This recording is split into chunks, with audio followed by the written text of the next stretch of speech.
आकाशवाणी रांची से प्रस्तुत है प्रादेशिक समाचार।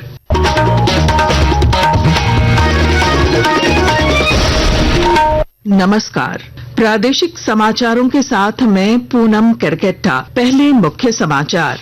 प्रधानमंत्री नरेंद्र मोदी ने ऑपरेशन सिंदूर के बाद राष्ट्र के नाम अपने पहले संबोधन में कहा, भारत अब आतंकवाद का जवाब अपने तरीके से देगा।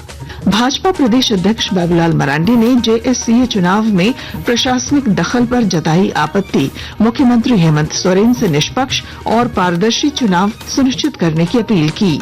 हजारीबाग और सरायकेला पुलिस ने मादक पदार्थ तस्करी और गोलीबारी के अलग अलग मामलों का किया खुलासा। कुल 8 आरोपी हुए गिरफ्तार।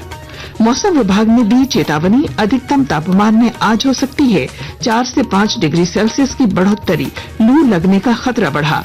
और 51वीं जूनियर नेशनल कबड्डी चैंपियनशिप में झारखंड की बेटियों का शानदार प्रदर्शन, तेलंगाना को हराकर जीता कांस्य पदक। और अब समाचार विस्तार से। प्रधानमंत्री नरेंद्र मोदी ने कहा है कि भारतीय सशस्त्र बलों का ऑपरेशन सिंदूर केवल एक नाम नहीं है, बल्कि यह राष्ट्र की सामूहिक भावनाओं का एक शक्तिशाली प्रतीक है। कल शाम राष्ट्र को संबोधित करते हुए प्रधानमंत्री ने कहा कि ऑपरेशन सिंदूर ने अपना लक्ष्य पूरा कर लिया है। उन्होंने कहा कि ऑपरेशन सिंदूर न्याय की अखंड प्रतिज्ञा है। ऑपरेशन सिंदूर न्याय की अखंड प्रतिज्ञा है। पूरी दुनिया ने इस प्रतिज्ञा को परिणाम में बदलते देखा। भारत की सेनाओं ने पाकिस्तान में आतंक के ठिकानों पर, उनके ट्रेनिंग सेंटर्स पर सटीक प्रहार किया। आतंकियों ने सपने में भी नहीं सोचा था कि भारत इतना बड़ा फैसला ले सकता है। लेकिन जब देश एकजुट होता है, राष्ट्र सर्वोपरि होता है, तो फौलादी फैसले लिए जाते हैं। भारत और पाकिस्तान के बीच कल शाम सैन्य संचालन महानिदेशक डीजीएमओ स्तर की वार्ता हुई। भारतीय सेना ने एक बयान में कहा कि दोनों पक्षों को एक भी गोली नहीं चलानी चाहिए या एक दूसरे के खिलाफ कोई आक्रामक और शत्रुतापूर्ण कार्रवाई नहीं करनी चाहिए। इस प्रतिबद्धता को जारी रखने से संबंधित मुद्दों पर चर्चा की गई। इस बात पर भी सहमति हुई कि दोनों पक्ष सीमाओं और अग्रिम क्षेत्रों से सैनिकों की संख्या में कमी सुनिश्चित करने के लिए तत्काल उपायों पर विचार करें। भाजपा प्रदेश अध्यक्ष और नेता प्रतिपक्ष बाबूलाल मरांडी ने मुख्यमंत्री हेमंत सोरेन को पत्र लिखकर Jharkhand state cricket association JSCA चुनाव में प्रशासनिक हस्तक्षेप रोकने और निष्पक्ष मतदान सुनिश्चित करने की मांग की है। उन्होंने आरोप लगाया कि सरकारी अधिकारी चुनाव प्रचार में खुलेआम शामिल होकर पद और प्रभाव का दुरुपयोग कर रहे हैं। श्री मरांडी ने पूर्व में भी जेएससीए चुनाव में सत्ता के दुरुपयोग और भाई भतीजावाद का हवाला दिया। उन्होंने मांग की कि चुनाव पर निगरानी के लिए स्वतंत्र संस्था की नियुक्ति हो और दोषी अधिकारियों पर कार्रवाई की जाए। प्रधानमंत्री उज्ज्वला योजना ने देश की आधी आबादी को सशक्त करने में महत्वपूर्ण भूमिका निभाई है। इस योजना के तहत केंद्र सरकार की ओर से महिलाओं के नाम से मुफ्त रसोई गैस कनेक्शन दिया जाता है। और जानकारी के साथ हमारे संवाददाता। प्रधानमंत्री उज्ज्वला योजना ने रांची की सुमन देवी और उनके परिवार के जीवन में बड़ा बदलाव लाया है। आज से लगभग 1.5 साल पहले तक सुमन देवी लकड़ी और कोयला चूल्हा पर खाना बनाती थी। योजना के तहत जब इन्हें मुफ्त में रसोई गैस सिलेंडर, चूल्हा और रेगुलेटर मिला, तब से घर में स्वच्छ ईंधन होने की वजह से अब वह फटाफट खाना बना लेती हैं। सुमन देवी का पूरा परिवार केंद्र सरकार को धन्यवाद देते नहीं थकता है। कर्मवीर, आकाशवाणी समाचार, रांची। भारत सरकार के युवा कार्यक्रम और खेल मंत्रालय की माय भारत योजना के तहत युवाओं को सिविल डिफेंस वॉलंटियर के रूप में नामांकित करने की प्रक्रिया शुरू की गई है। इसका उद्देश्य आपदा, दुर्घटना और अन्य आपात स्थितियों में प्रशिक्षित नागरिक बल तैयार करना है, जो वॉलंटियर राहत, बचाव, प्राथमिक उपचार, यातायात नियंत्रण और पुनर्वास कार्यों में प्रशासन का सहयोग करेंगे। इच्छुक युवा myBharat.gov.in पोर्टल के माध्यम से पंजीकरण कर सकते हैं। आकाशवाणी के ताजा तरीन समाचारों के लिए आप हमारी वेबसाइट newsonair.gov.in पर लॉग ऑन कर सकते हैं। ताजा समाचार X handle @AIR news alerts और Facebook page All India Radio news पर भी उपलब्ध है।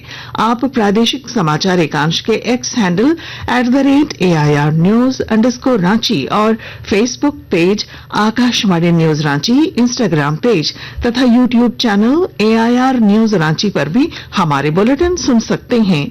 प्रादेशिक समाचार आप आकाशवाणी रांची से सुन रहे हैं।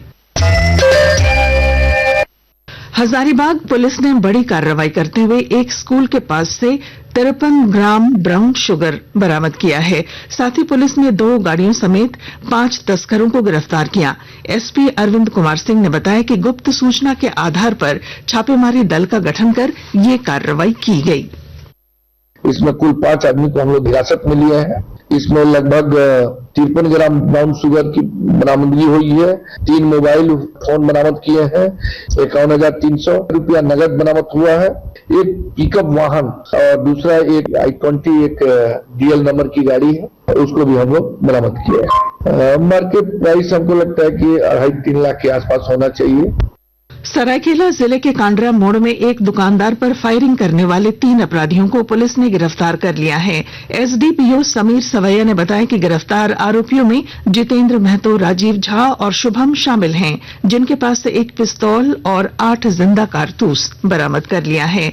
कांडरा टोल के बगल में न्यू मंडल स्टोर के मालिक चितरंजन मंडल को 3 अपराध कर्मियों द्वारा गोली मार दिया गया था, जिसके बाद एक एसआईटी का गठन किया गया था। एसआईटी द्वारा मानवीय और तकनीकी सूचना के आधार पर 3 लोगों को गिरफ्तार किया गया और उनके पास एक देसी पिस्टल, 8 जिंदा गोली, 2 मोबाइल फोन और गाड़ी सीज किया गया। कुछ संक्षिप्त खबरें। सरायकेला खरसावां के नेताजी सुभाष मेडिकल कॉलेज और अस्पताल में कल अंतर्राष्ट्रीय नर्सेस दिवस के अवसर पर विशेष कार्यक्रम का आयोजन हुआ, जिसमें नर्सिंग छात्राओं ने सांस्कृतिक प्रस्तुतियां दी और अतिथियों ने नर्सों के योगदान को मानव सेवा की मिसाल बताया। इस अवसर पर अस्पताल में आयुष्मान भारत के तहत जन औषधि केंद्र का भी उद्घाटन किया गया। पलामू के सरकारी अस्पतालों में वितरित 20 दवाओं में से 18 केंद्रीय प्रयोगशाला की जांच में निम्न स्तरीय पाई गई हैं। औषधि निरीक्षक कैलाश मुंडा ने बताया कि केंद्रीय प्रयोगशाला को भेजे गए 62 दवा सैंपलों में 42 दवाओं की जांच रिपोर्ट आनी बाकी है और फिलहाल वितरण पर रोक लगा दी गई है। पश्चिमी सिंहभूम के छोटा नागरा थाना क्षेत्र में कल नक्सलियों द्वारा लगाए गए आईईडी विस्फोट में घायल झारखंड जगुआर के जवान मनोज कुमार को हेलीकॉप्टर से रांची भेजा गया था। फिलहाल उनका इलाज जारी है और स्थिति स्थिर बताई गई है। मौसम विभाग के पूर्वानुमान में राज्य के अधिकतम तापमान में आज 4 से 5 डिग्री सेल्सियस की बढ़ोतरी हो सकती है। साथ ही हजारीबाग, चतरा, पलामू, लातेहार और कोडरमा को छोड़ बाकी जिलों में शाम के बाद हल्की बारिश की संभावना है। दोपहर 12 से 3 बजे के बीच हीट स्ट्रोक से बचाव के लिए घर से बाहर न निकलने की सलाह दी गई है। कुछ खेल खबरें। 51वीं जूनियर नेशनल कबड्डी चैंपियनशिप में झारखंड की बेटियों ने शानदार प्रदर्शन करते हुए कांस्य पदक जीता। महाराष्ट्र में हुए मुकाबले में झारखंड ने तेलंगाना को 29 अंकों से हराया। कोच शिव सागर और मैनेजर दिव्यांश राज के नेतृत्व में टीम ने यह उपलब्धि हासिल की। खेलो इंडिया यूथ गेम्स 2025 में झारखंड की नीलेश लकड़ा ने वेट लिफ्टिंग के 45 किलो वर्ग में रजत पदक और साजिद ने 110 मीटर हर्डल्स में कांस्य पदक जीता। रांची में आयोजित 11वीं जिला ताइक्वांडो प्रतियोगिता में सरला बिरला पब्लिक स्कूल ने 18 स्वर्ण पदक जीतकर ऑल ओवर चैंपियन का खिताब हासिल किया है। और अब अखबारों की सुर्खियां। रांची से प्रकाशित लगभग सभी प्रमुख अखबारों ने ऑपरेशन सिंदूर को लेकर प्रधानमंत्री नरेंद्र मोदी के संबोधन को प्रमुखता से प्रकाशित किया है। दैनिक भास्कर ने प्रधानमंत्री नरेंद्र मोदी के हवाले से लिखा है, भारत न्यूक्लियर ब्लैकमेल बर्दाश्त नहीं करेगा। दैनिक जागरण लिखता है, ट्रेड, टेरर, टॉक एक साथ नहीं, परमाणु धमकी नहीं सहेगा भारत। हिंदुस्तान ने लिखा है, बैक टू स्कूल की होगी मॉनिटरिंग, 192 विद्यालयों का होगा निरीक्षण। और प्रभात खबर की सुर्खी है, कोहली का टेस्ट क्रिकेट से संन्यास। और अब बुलेटिन के आखिर में मुख्य समाचार। प्रधानमंत्री नरेंद्र मोदी ने ऑपरेशन सिंदूर के बाद राष्ट्र के नाम अपने पहले संबोधन में कहा, भारत अब आतंकवाद का जवाब अपने तरीके से देगा। भाजपा प्रदेश अध्यक्ष बाबूलाल मरांडी ने जेएससीए चुनाव में प्रशासनिक दखल पर जताई आपत्ति। मुख्यमंत्री हेमंत सोरेन से निष्पक्ष और पारदर्शी चुनाव सुनिश्चित करने की अपील की। हजारीबाग और सरायकेला पुलिस ने मादक पदार्थ तस्करी और गोलीबारी के अलग अलग मामलों का किया खुलासा। कुल 8 आरोपी हुए गिरफ्तार। मौसम विभाग ने दी चेतावनी। अधिकतम तापमान में आज हो सकती है 4 से 5 डिग्री सेल्सियस की बढ़ोतरी।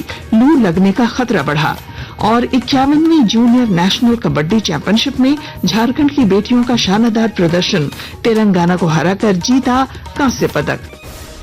और इसके साथ ही आकाशवाणी रांची से प्रादेशिक समाचार का ये बुलेटिन समाप्त हुआ। नमस्कार।